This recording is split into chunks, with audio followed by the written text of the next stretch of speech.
So you probably have heard it oftentimes before, and obviously me being there a while ago in Finland for a week, and obviously watching this and seeing what was happening around me, etc., being very glued into this. That you probably have heard Finland's been the happiest country for the last 7 years in a row, and if not the happiest country, the first place, it's always been up there, basically. Compared to Ireland, which has always really been in around the 15, 13, 17, around that percentage. And I suppose people would, it's a question a lot of people want to know, and especially a lot of Finnish people. They would, I asked a lot of them, and again, I hung around with a good few of them. Were they happy? Were they happy, etc. And it seems like it's such a simple question. But there's a lot of context, particularly to Finland. More in Ireland, it's more plain, it's more simple why people are not happy in Ireland. But it's a huge essay could write and why I think, and it's not really outer happiness. People in Finland, don't express a huge amount of outer happiness, I suppose. It's inner happiness, to be done, and that's just to put it straight. They are, in my opinion, they are the happiest country in the world. And you can kind of see when you look inside, when you go underneath the detail, basically, if you go underneath the pen, if you may use that expression. And it's to do with many things. Like, it's a good society, and I think that's what everything about being happy is, when you have a good society, a good work and function in society that is trustworthy and transparent. And I do think that's the most important thing. And as I said many times before, the most important thing is your health and your happiness. Money doesn't matter, be totally honest. Money is just an object. It doesn't matter. If you're happy and healthy, what more do you want? And I think that's the main thing in life, to be told. And that's the way I see it, because at the end of the day, money's just an object there to spend. It'd be there for a while, and God knows it says negative, but it's only the truth. But yeah, like as I say, I don't know really where to start. But just to start with trust, I suppose, because in Ireland over the last 30 years, I'm sure Irish people would agree, a few years ago, you could leave your house unlocked and go away for a week and leave it open, basically leave all the windows and everything open. Nowadays, your whole house would be gone, and you'd be gone too if that was in Ireland. There's no trust in Irish society, and there's huge trust in Finnish society. Recently, I see on social media there, but somebody was going on the train, one of the trains going up to the other cities outside Helsinki, and he left a huge amount of money on the train, etc., and left it behind, and it was handed in, and I mean thousands of euro. And if that was in Dublin, you never see that again, to be honest with you, to put it straight. But it's a huge trust in society, in everybody in society. People trust each other, and I think that's the main thing. Over here in Ireland, we don't trust each other, simple as that. And I do think there's good camaraderie, if that's a word to describe it, because that's the way I would describe it, camaraderie, that people trust each other on the street. And I think that's very, very good in society. That's huge trust. You can walk down the street without being attacked or anything like that. And I think that's really a good foundation of society, when there's huge trust like that. People can safely walk down the street and trust that they'll be safe, and especially trust in the authorities and the police, etc., etc. There's huge trust in the police, as I say. It's just the functions of government, etc., etc. There's huge trust in that too. Well, not so much nowadays with the government that's there at the moment, but in civil service and the public service, there's a lot of trust in the police and in the judiciary, etc., etc. But the government that's there at the moment, but usually it's huge trust in it. And I think it boils down to the transparency. There's a lot of transparency on things in Finland, which should be, obviously, it should be the same in any democracy around the world. There should be transparency. I do think that, like, there's many things I could go into here, and I probably won't go through everything, but I do think in that level they are. Now, I say they're not the most, like, openly happy people, but they are very good people when you get to talk to them, etc., etc. They might be very shy, which is the word I would use, which I can relate to. I make a whole video describing that, how I can relate to Finnish people, I suppose, in that way. But they are shy. They kind of reserved. But they are very good people. They're very good, decent people. When you get talking to them, when you have to talk to them really first before they talk to you, etc., etc. But I do think there's many things, and I think it's to do with the work-life balance. Because people are not killing themselves working, etc., etc. There's a huge work-life balance, like take time off work and etc. Not overdoing it, etc., etc. Over here, people work themselves to death and get little forward.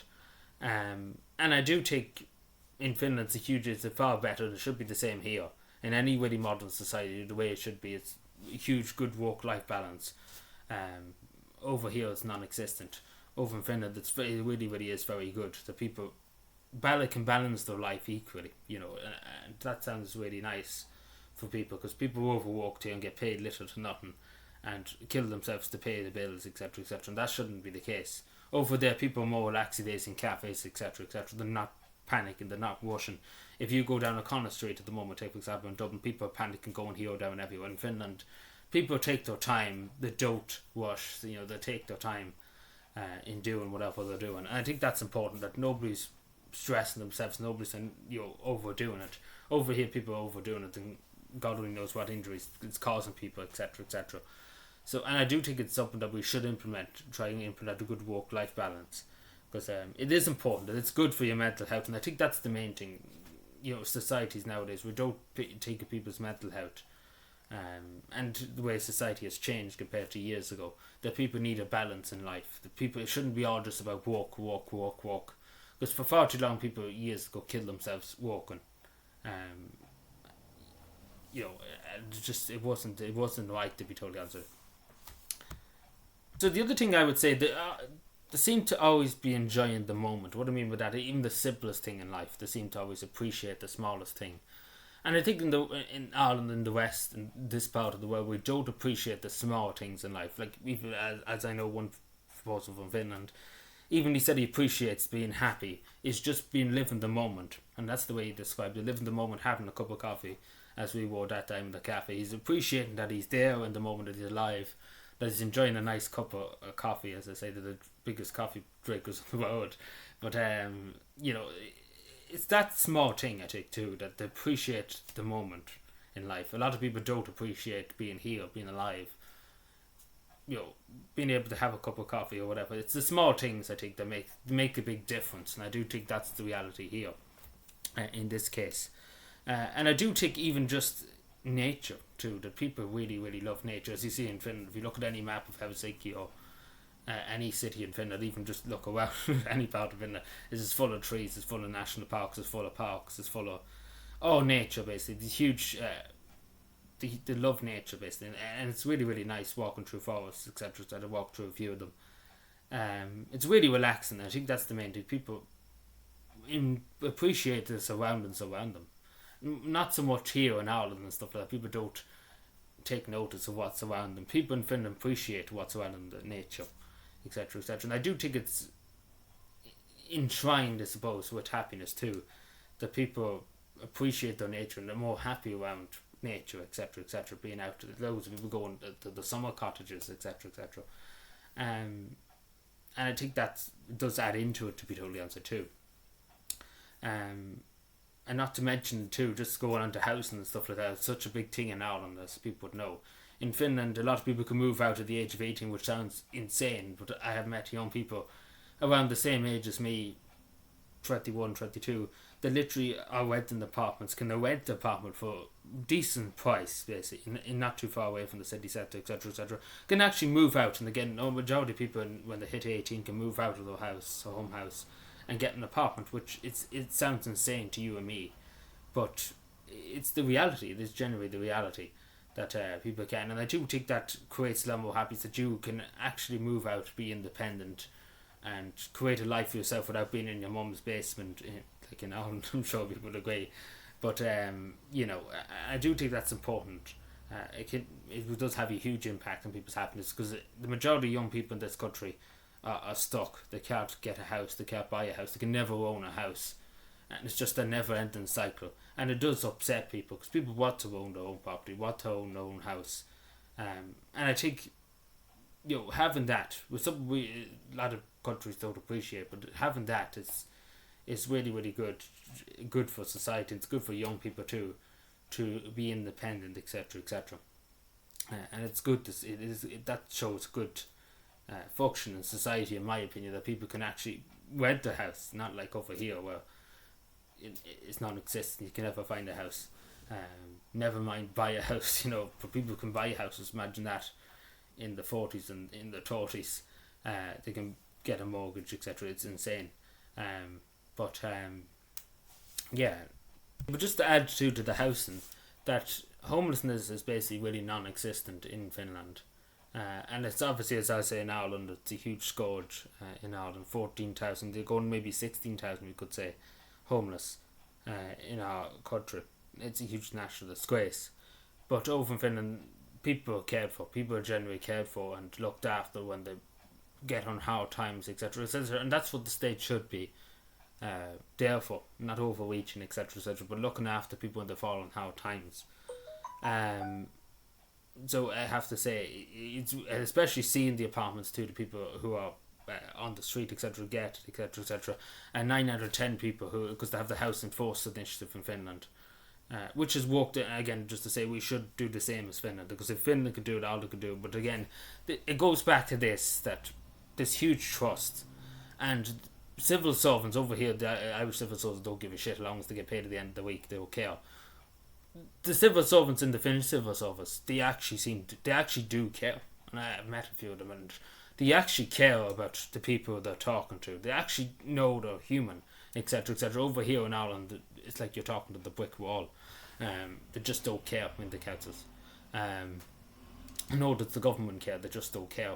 Like, they actually care over there about people. They actually do, and that's the main thing, that there actually is a will. There's actually a will and a care to help people, to try and get people back on to jobs, into work, etc., etc., get them off the street. Over here, it's just leave them on the street and who cares? That's basically the government's narrative here. They just don't care. So I think that's hugely important. It's obviously hugely importantly for society too, because people will get into difficulty in life. And it's the fact that the social system in Finland, too, the welfare state, I suppose, is there to help them when they get into difficulty. And I'm sure people agree we all got into difficulty at one point in our life. And it's good to rely and to know that if you do face difficulty, if you lose your job, the welfare state is there to look after you. And if you lose your house, God forbid, that there's help there and the support's there. And I think that's the main thing too. Over here, there's nothing there, basically. It's not just nothing there, you're just gone if that happens to you. So it's a huge, and I suppose the main thing is, when we talk about Finland in general, there's not much worry and not much concern, because nothing really bad can happen, because you will be looked after, basically. And I think that's the main thing, because over here, it's if I don't pay for this bill, I could be evicted, etc., lose everything, and there's basically nothing to go back, and there's no other house to get, etc., etc. In Finland, there's options, basically. Over here, there's no options. It's entirely different society compared to here. I could go into many more details, but I probably will in another video. But that's what I observed in Finland. Like, there's a lot more I could say, because I was very in depth. But to add to the last bit, I suppose, to end the whole lot of it, like, it is, I do think they are the happiest country in the world. It's more out what I would say, happiness more than outer happiness, because a lot of people would say, if they went to Finland, people don't look very happy, but people who are happy, and I know a lot of Finnish people said Irish people should be the happiest country in the world, because it wasn't just one or two that said that, was about 5 or 6 saying Irish people are always happy. Anytime they meet Irish people, they're very great people, they're happy people, very jolly and very kind and funny people. But it's the government, it's just, like, the way Irish society has changed in the last few years that really has affected Ireland's happiness, and the whole social system and society in general has changed. But in the end of this video, I suppose what I'm trying to say is, we could learn a lot from Finland, and there is just a good trust in society, and I think that's the main function of every society, that you have trust in the system, have trust in society. Things can function, things can help you if you get into difficulty. Over here, that's non-existent. There's no trust in anything. It's gone out the window. But again, the government here is just evil bastards. And I mean, I will admit the Finnish government at the moment is not the best crowd that's in. I will admit that. But yeah, I could go on for hours, but I have huge respect for Finnish people. They are very, very genuine, very nice people. And very friendly when you get to know them, etc., etc. But they're very shy and very reserved people, which I can relate to. I'd make a whole video describing it. But again, I could go on for another hour. Just the small little details in everything. But they are, in my opinion, they are the world's happiest country. So let me know what you think. Subscribe more, and bye.